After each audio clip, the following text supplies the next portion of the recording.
Hi, everybody.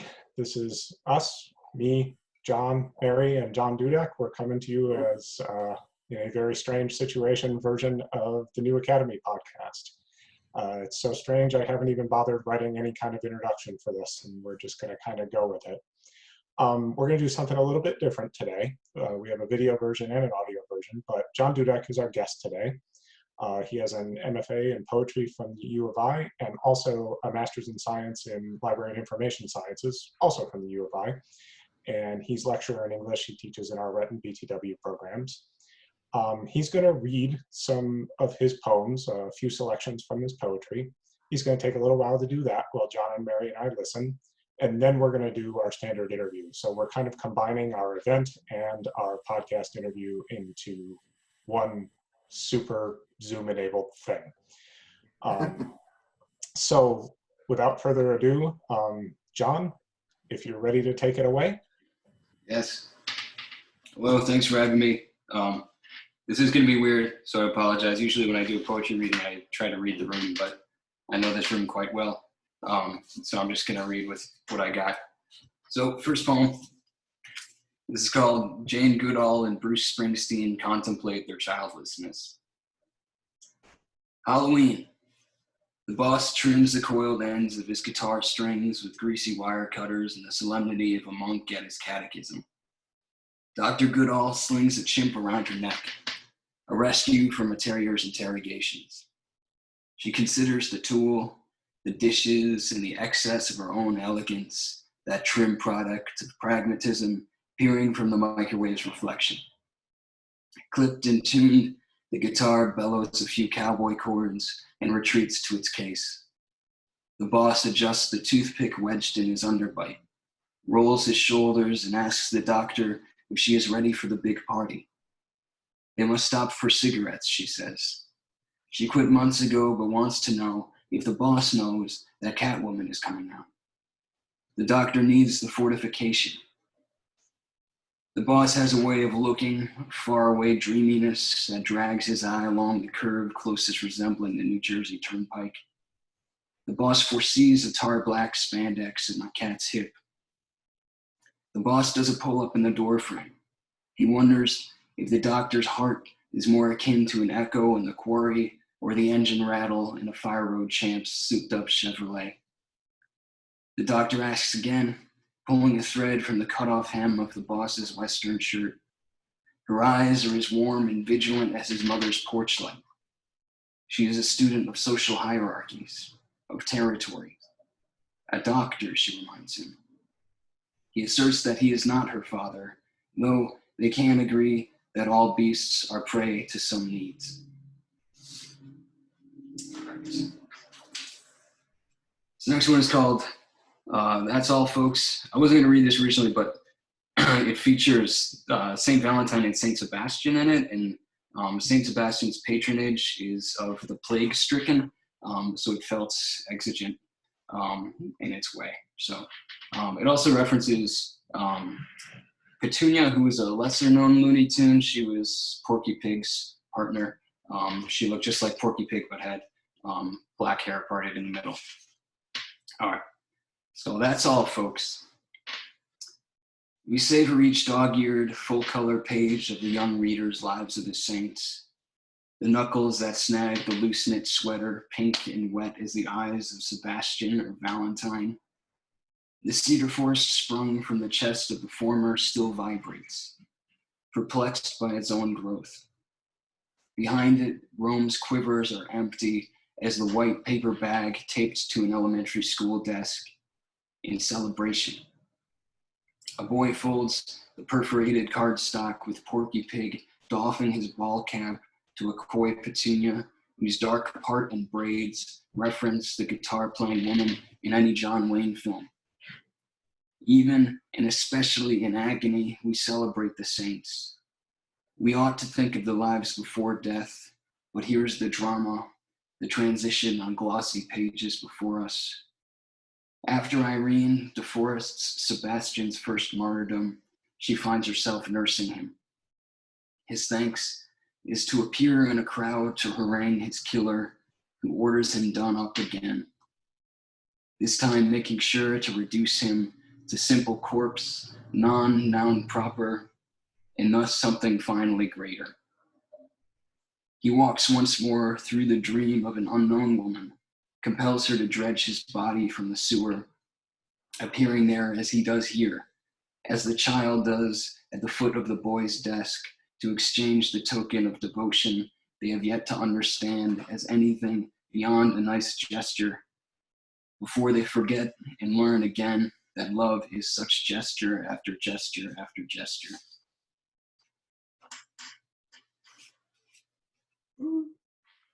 It's called After Dark. After dark, there are some things that ought not to appear: a bounce house, a claw hammer, your orthodontist, but perhaps especially the Oscar Mayer Wienermobile, of which we must take a wide berth when empty and parked beneath a street lamp between a tri-delt sorority house and local bank branch. Some things can only be celebrated while a fat yoke of sunshine drips over their loony geometry. Here, the tanned thumb of a nightmare worst. And try as we might to wink out the existence of such things, it is exactly after dark that their song whistles through sleep. How we wish we were of the same hideous stuff as America's red-blooded icons, and everyone would be equal in love.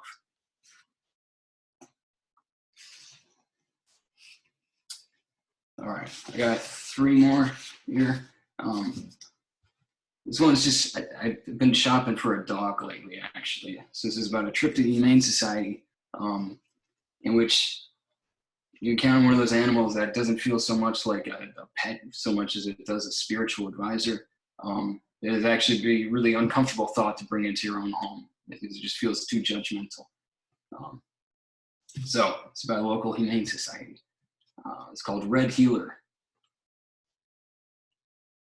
Bruiser is built like a Mexican boxer 5 years after his retirement.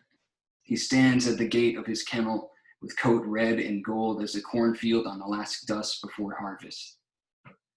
Even as the rest of the inmates jump and bark like Roman candles, Bruiser is still.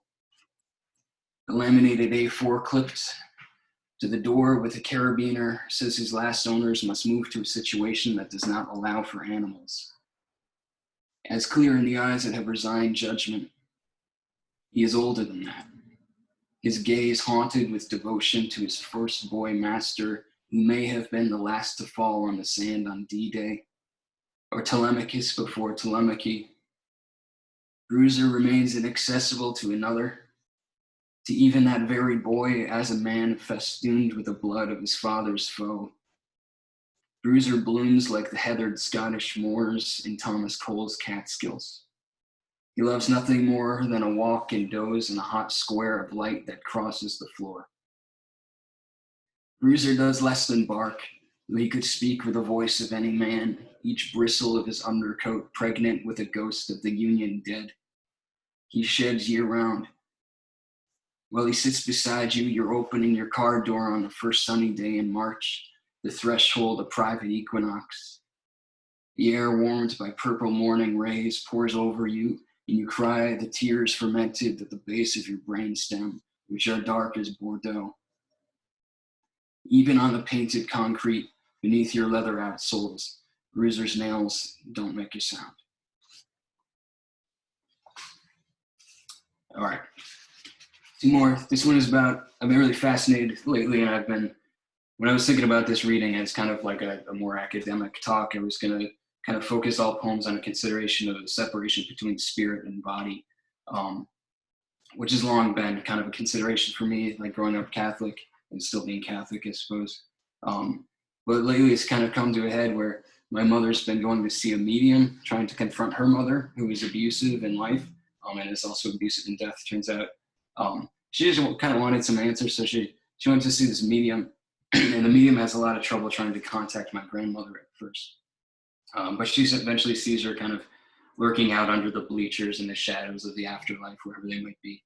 And she eventually tries to make contact, and my grandmother, after being hesitant for several visits to this medium, she eventually comes up to this woman who's navigating the astral planes or whatever it is. And she looks at her eye. This woman is looking for answers for my mother, and my dead grandmother looks her in the eye in the afterlife, of course. She says, I'm not sorry for anything, and I don't believe in mediums. And I just thought that was the most wonderful. I just hope we all have a moment that is so utterly ourselves, be it in life or death, that we can always kind of point back to it as kind of the example for the rest of our existence.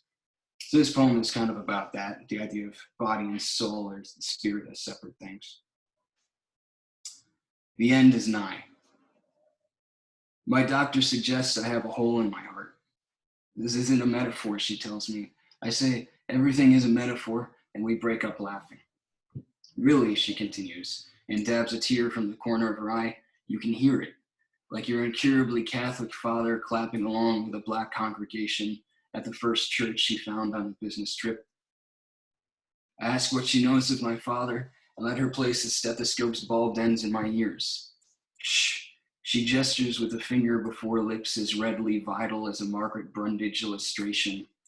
The soul is easily dispossessed towards the tragic. Indeed, I hear a three-legged dog trot toward me in the quick triplets of a Mingus backing riff. The doctor wants to discuss options. She removes her gloves, a humanizing gesture in some circles, mostly medical schools and police academies. The dog lopes closer as I listen. Her steps have forgotten injury.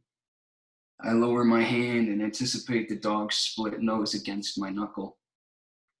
The doctor takes his outstretched hand. Her legs wrapped in dark tights beneath a smart pencil skirt look like shadows, like blacked out towers interrupting a starry night. The dog arcs back, scraping the radius of its lead. I want to know where the stake is and who's afraid for it to run. The doctor tells me nothing. The Mingus tune references is Hog Callin' Blues, which I grew up playing jazz saxophone, and it was a very, very difficult rhythm to try to get on a woodwind. But here's the last one. This one is kind of inspired by the idea of frescoes, which are a really fascinating art form to me, in part because you can tell the difference between a master and kind of the fraud or just the young apprentice, because after a few hundred years, if you mixed your pigments wrong, the colors would invert or the plaster would crumble. And I'm really fascinated with the idea that kind of history and chemistry are a way of parsing quality. And I wish we had other ways of doing that in other art forms. So my last one, thanks for having me. It's called Tale of the Dragon. I built my tower up with the rest of them, so high as to paint over our night's dappled fresco.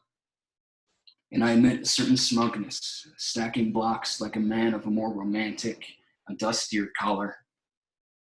I even whistled, taking an extra minute between hoisting stones to admire the chalk cloud clapped out of pant leg and cap rising like dragon smoke in morning light.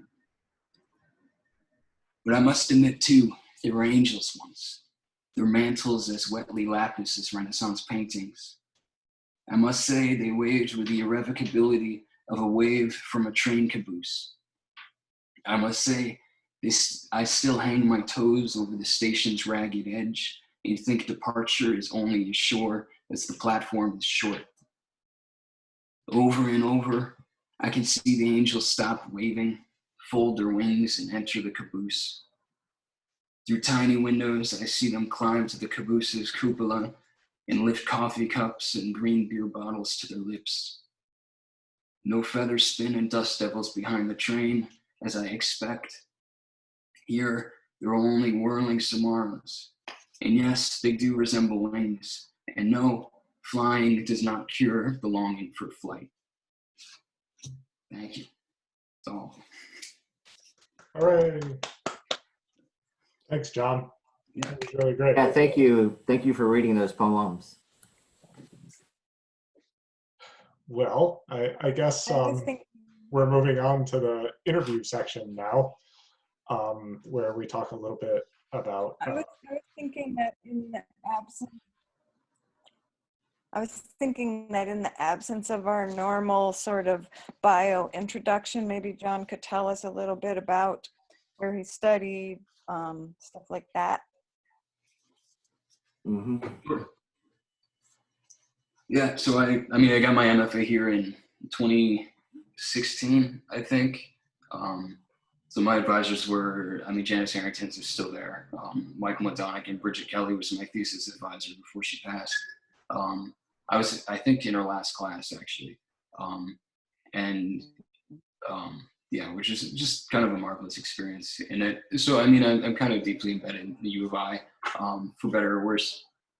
And it's kind of cool still teaching there in some ways, because I so much of the way that I've approached writing, like both creatively but also professionally, I think is represented with the peers we have, like within kind of specialized faculty or within my shared office and stuff. So I studied here, and I think I'm in a lot of ways I still feel like I'm studying, because I get to work with people that are still writing every day and reading every day, and yeah, so that's it. In some ways, it doesn't feel like a formal education so much as it does kind of a continuation of a long-standing practice. Mm-hmm.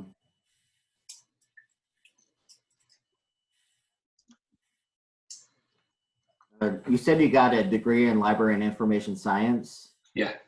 Are you working at a library at all, or? Yeah, I do part-time reference work at and circulation at the Urbana Free Library as well. Okay. And when I got my MSLIS here, so I was working at the main library and the UGL. So there's a time where I was like literally at every library on campus.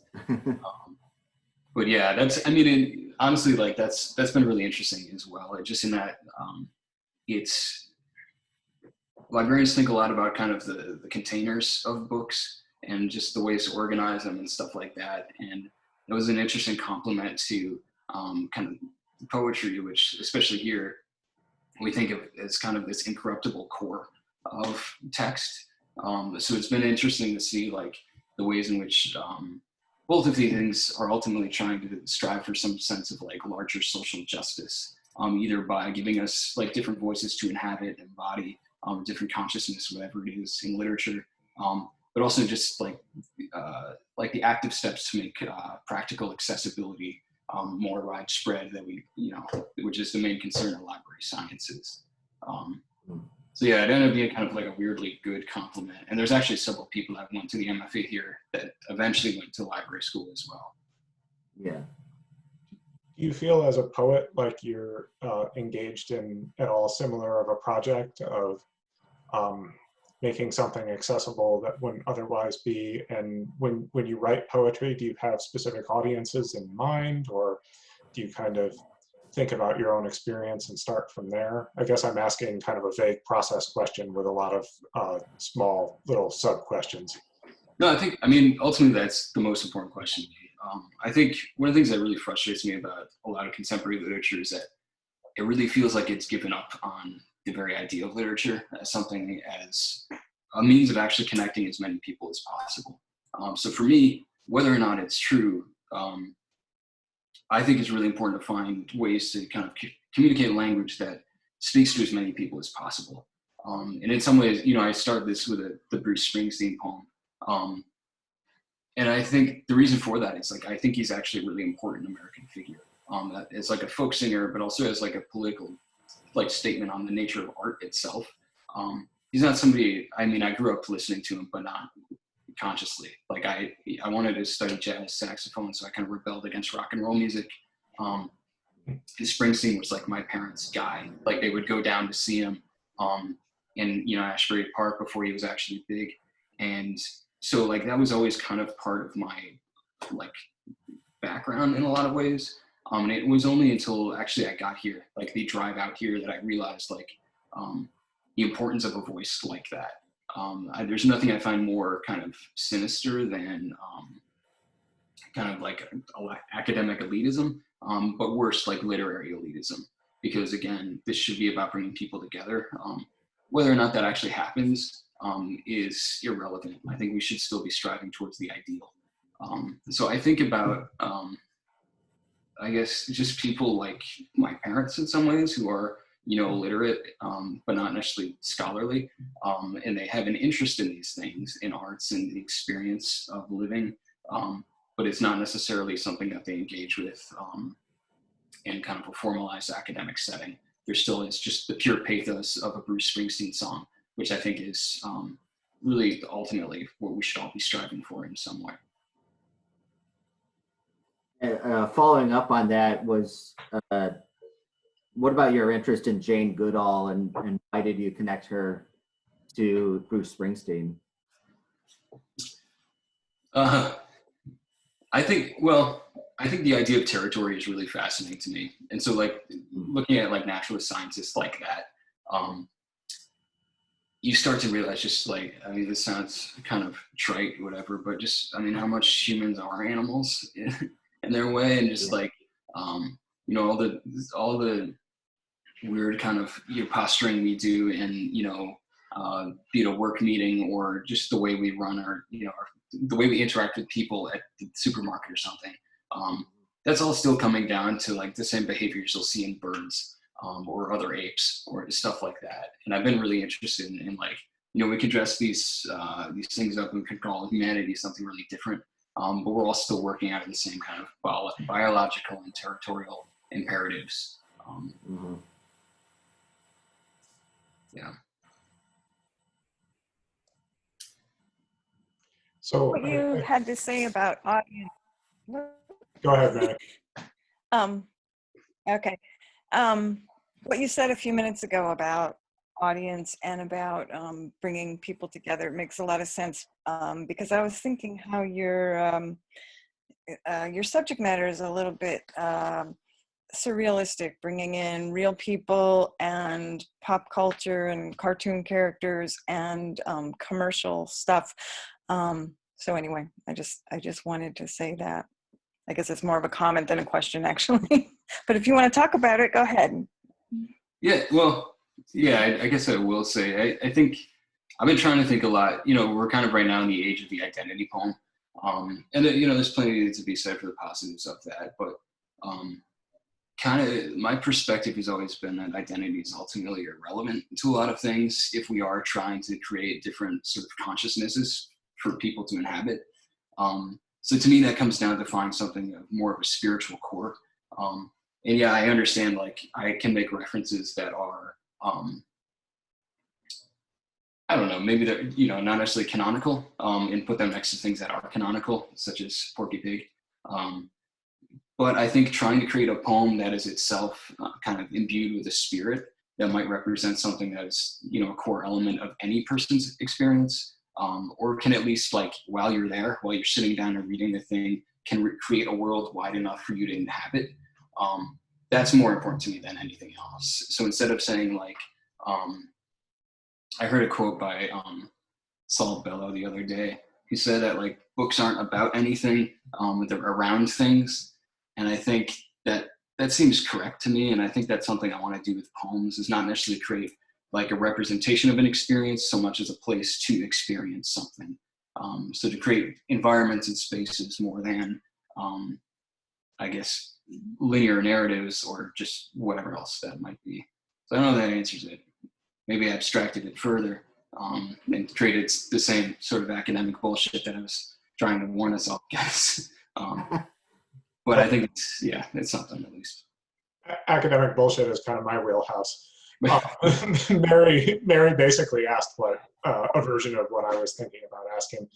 But I wonder, as you think about that, as you think about sort of bypassing, and I'm going to put it in Hegelian terms because, again, academic bullshit, bypassing the particular to get to the universal.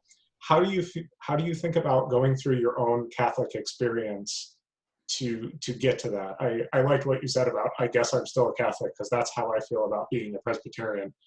And and sort of, as I said in my own talk, a weirdo secularized Dutch Calvinist. Right. But how do you think about getting to that universal through what seems to be in part narrating or presenting a version of your own experience. I recognize your New Yorkness when you talk, John, and I don't mean your New York City-ness. I mean the rest of the state. Yeah. And so I was just wondering about that. Yeah, you know, it's an interesting thing. I think I've been trying to parse this myself the last couple of years, and I think it comes down to the separation between body and spirit. And I think I've just always kind of thought the body as, and as like a common punchline, I'll say like the body is a horror. And just like it seems like this incredible weight for us to all carry around. And I think there's plenty to say about the body in all sorts of ways, but that to me it's the point at which we kind of diverge. And so I end up being much more interested in the spirit, which to me is what we should be trying to represent, because that is the thing that is perhaps universal. I think there's this I'm also really interested in like, you know, fairy lore. And there's this like story of fairy genesis in which, and I think this ends up kind of working with Catholicism in some weird way. This fairy genesis says that like on the first day or on a day, whatever, I don't know what day it was, God created all of the souls. And like the day after that, he created a certain number of bodies. And it ended up being kind of the numbers did not match. So there was an excess of souls. Thus like, so humanity are the souls that ended up being able to inhabit bodies, and the fairy folk, the fae, whatever you want to call them, were kind of these free agent souls just wandering around invisibly on the rest of the universe. And I like that idea because what it suggests to me is that there was something before the body, and there's something more universal that we automatically shared before we kind of created these divisions of the identities. And this is like not, you know, I'm not trying to sound like have some, like this is not even a question of race or anything, which is, you know, also something I think about just, you know, coming from a very diverse place and then landing here in the Midwest where it feels significantly less so. I just think about, you know, what it actually means when we're, you know, when we're talking in a diverse space, when we are having some sort of communion in that space, but it's not, the conversation is not about, I don't know, I guess the surface level stuff. So I don't know if that answered that. What was it? Did it get close to an answer? Sorry, I wouldn't unmute there for a second. Yeah, I think it does come close to an answer. It's a sort of, it's a different approach that I'm used to the question of how do we communicate or connect across difference. And your suggestion is that if we think of the spirit as being before the body, that is one way to do it. Yeah. Yeah, I guess that's the short answer. Yeah, so thank you. John or Mary, do you have any thoughts? Yeah, I just wanted to ask a basic question about what your writing process is like.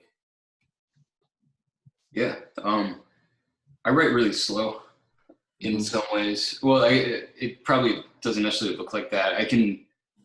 What I usually do is like take 3 months to write a poem, where it's just kind of me like rolling around with this single idea in my head until I find enough like inventory out on my, you know, walks when we are our state mandated recreational walk. And I kind of like collect that experience and I'll put it down in a poem in like 20 minutes that I can write by hand. So the actual physical process is pretty quick, but I end up writing much less than than all of my friends, which is a real bummer. But at the same time, I think it's how I have to do this thing. I need to steep in something. I need to find ways to network it with other experiences. And that's not something I can do if you just sit down and write for 3 hours in the morning every day, which I think is also a great practice. But for me, that's always been more limiting than it was kind of encouraging. And I write by hand typically, and then I'll type it up. And that I guess translation process is really important for the editing and just the ultimate polish of a piece. But yeah. And what about your teaching? Do you find that your own experience as a writer informs your teaching of writing in any way? Oh, absolutely. I think, I mean, yeah, it's pretty much everything I teach comes out of this idea. It's the idea of practice, essentially, where it's like, though I walk around with these things every day, I'm jotting down lines here and there. And I think it's, it's like running drills. You want to have the skills in place when you actually need to employ them. So what I tell my students is like, you need to forgive yourself. You need to run scales until you get them right, but you also need to like take risks and learn how to forgive yourself for those moments you get wrong. And we do that by, just writing through them in a lot of ways. And I've written a lot of bad poems and I've had a lot of bad ideas, but it's only by taking that time I can actually work around them or kind of pound them into something that's like much more honed and polished or, glossy and works in some way. Yeah, and I'll also say, like, typically after my drafts, like, after that certain amount of like gestation period and then writing it, it ends up looking pretty similar for the rest of its life. I'll like adjust, I adjust my prepositions a lot for some reason in later drafts. Like it never feels right, but the forms will pretty much always stay the same after that point. And then sometimes I try to rewrite pieces from memory, and it ends up looking pretty similar as well.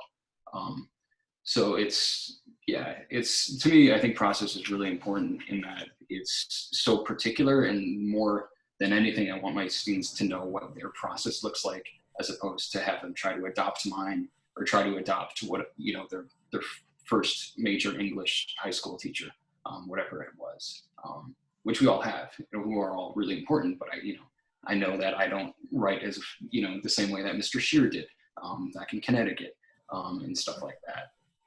I think in high school I tried to write like the only nonfiction writers we read in English, which happened to be Thoreau and Emerson, and that was probably a very bad idea. It isn't, because I will say, like, Emerson is like, especially is like ended up being a really big influence on my voice, which is I've tried to dial it back just because I love that stuff too much and because it's totally unreadable for most people now. And it just, I don't need to look any whiter, which you try to sound like Emerson, it's like, it's a problem. But yeah, I don't know. That's respect for him, but yeah, I guess we should probably pull away from that as person's style. It was a weird thing for a 21st century 11th grader in a suburb to be doing, I think. Yeah, you had the invisible eyeball. I see the approach of it. Yeah. I see why that would be appealing to an 11-year-old boy. Yeah. John, do you have any pandemic-related poems in the works? I tried to write I did. I wrote a short story, which is not something I usually do because it's, to me, like, language needs to kind of burn hot and bright. And prose, that's just a lot harder to do because you just can't do it all in one sitting. Yeah. So I wrote a story. It's not great yet. I need to figure out what it's around, I guess. But actually it's based on the experience of that Red Healer poem. And just like trying to go into like an animal shelter and just like figure out like who these animals are in such weird environments, because that's not how they're going to act in the real world. Right. And you don't know what their past is. And that's, I don't know. I've been really fascinated in that. So like, and obviously that's, there's captivity narratives too, which I think we're all kind of feeling in some really, light way. But I don't know. I've been thinking a lot and reading a lot about just loneliness. Not in, I'm fine.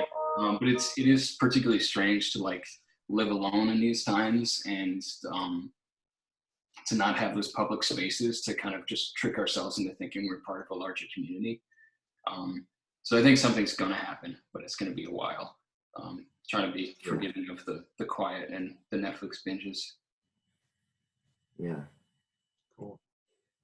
I have a feeling, just a side note, I have a feeling that professors in literature and writing studies, I don't know about creative writing, are going to be dealing with directing a lot of pandemic-related applications in the coming years. That was So already happening. yeah, I think this will amplify it. Yeah. I just happened to have assigned Station 11 in my English 200 class, and I made that decision months ago. You brought this on us, Dave. Yeah. Well, Mary, do you have any further thoughts? The only other thing that I usually like to ask is, how do you juggle the work of your creative writing with your work of teaching? How do you find time to write? Especially now where it seems to me anyway, that my teaching job has sort of become all-encompassing with having to do everything online and everything with Zoom meetings. So how's that going for you? Just finding time to do your own writing. Yeah, I mean, in some ways, I guess my model of process comes out of just not having time in general, where I'll be writing in my head on my commute, like walking to work or whatever it is, and then I'll actually jot it down when I'm, in a meeting or something. I mean, it's hard. Frankly, it's just really hard. And I think the reason why is because when you have something like grading hanging over your head, that feels like you're really looking backwards in a lot of ways, where you're assessing, great work, hopefully. But you're looking back on stuff that's already happened. And I think for me, writing is it's a forward looking pursuit. So it's just really hard to kind of orient the self in that way. So I try to, I have to force myself to make time if I have an idea. And I have not found a good way to actually box that time out of the schedule, because weekly stuff is so crazy. And it's especially crazy now in that I think the convergence of public and private spaces, and I guess also the separation of these things is really strange. It's really weird to me that, we're doing this academic talk in my living room, which is also where I teach, which is also where I read and sleep, stuff like that. And so that's a really strange sort of thing that I haven't found possible to negotiate yet. Yeah, I don't know. Have you guys found any better luck with that sort of thing? Are we all drowning? I've found that the easy stuff, or the straightforward stuff, has become very comforting. So, grading or responding to papers or helping students in a similar way that I did before is easy. Planning out any new thing that has to adjust for the affordances of this delivery method, I tend to put off for a very long time. Yeah. So, yeah. Yeah, I found that. I mean, that to me is the weirdest thing. I think, I mentioned, or I usually try to read a room in a reading situation, and that really comes from playing music for a long time. And the idea that there is an energy that everybody's feeling without trying to feel new agey. And I think teaching works really similarly. Students don't know they have questions until you stare at them for just a second too long. And they don't have that experience in this forum. So I think we're really missing something, especially when the classes haven't been scaffolded to have considered that thing beforehand. Yeah, I've been teaching synchronous sessions with English 200, and I can only see 5 or 6 of them, which is fine. But having them all muted just completely changes the energy of everything. And they've been wonderful, and they really enjoy both talking on microphone and chatting in the box, which my 40-year-old brain cannot handle. But they've been really, really great. But it's still really strange. Yeah. But I guess in some ways we could be prepared for it, because we know every class we teach is different energy-wise, even if it's the same content. I mean, my Rep 105 class this semester does not talk, so I'm actually kind of relieved to not be in front of them, whereas my 105 class last semester wasn't like that at all. It's pretty weird. Yeah, it's easier to negotiate. I think one of the things I've been struggling with when I was teaching in person this semester is that you have a class that's very talkative and then one that's not at all. And if you build an exercise in, it could take 20 minutes in one class. And then you afford the same amount of time in the next one, and then you're done 15 minutes early. That doesn't happen online, which is great, or it's not a problem at least. But it's it's just hard to read energy through whatever fiber optic cables are connecting us. Yeah.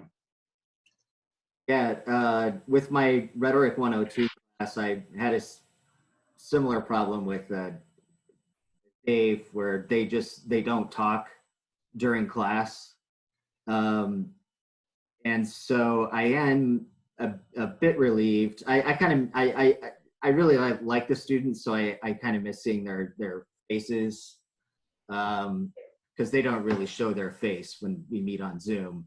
But I've come to think of myself as, just to kind of streamline the class, I'm thinking of myself as sort of like an editor or a project manager more than a teacher. So I have these 16 students who need to write a 10-page research paper, and I'm just kind of going around focusing on one student at a time and making sure that they are making progress, basically. So I almost feel more like